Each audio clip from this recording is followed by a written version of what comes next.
तू तो बस गइलु विंध्याचल पहाड़ जननी। तू तो बस गइलु विंध्याचल पहाड़ जननी। तोहर दर्शन के तरसे दिल हमार जननी। तोहर दर्शन के तरसे दिल हमार जननी। तोहका टिकवा लियो भई चमकदार जननी। तोहका टिकवा लियो भई चमकदार जननी। तनी झुकी के पहिनला अरमान जननी। तनी झुकी के पहिनला अरमान जननी। तू तो बस गइलु विंध्याचल पहाड़ जननी। तू तो बस गइलु विंध्याचल पहाड़ जननी। तोर दर्शन के तरसे दिल हमार जननी। तोर दर्शन के तरसे दिल हमार जननी। तू तो बस गइलु विंध्याचल पहाड़ जननी। तोहर दर्शन के तरसे दिल हमार जननी। तोहका हर वालियो भई चमकदार जननी। तोहका हर वालियो भई चमकदार जननी। तनी झुकी के पहिनला अरमान जननी।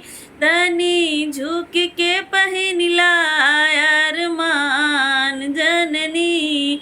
तू तो बस गइलु विंध्याचल पहाड़ जननी। तू तो बस गइलु विंध्याचल पहाड़ जननी। तोर दर्शन के तरसे दिल हमार जननी।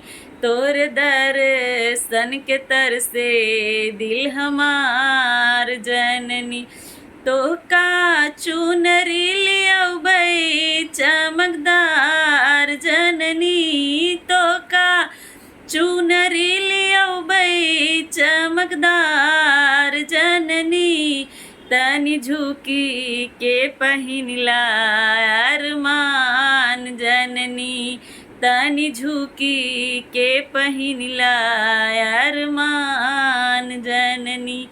तू तो बस गइलु विंध्याचल पहाड़ जननी। तू तो बस गइलु विंध्याचल पहाड़ जननी।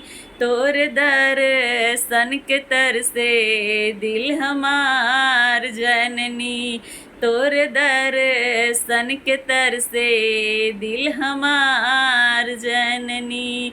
तोहका पैजन लियो भई चमकदार जननी। तोहका पैजन लियो भई चमकदार जननी। तनी झुकी के पहिनला अरमान जननी।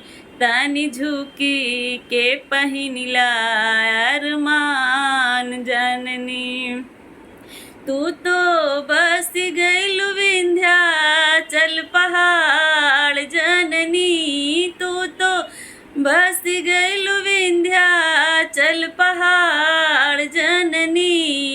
तोर दर्शन के तरसे दिल हमार जननी। तोर दर्शन के तरसे दिल हमार जननी।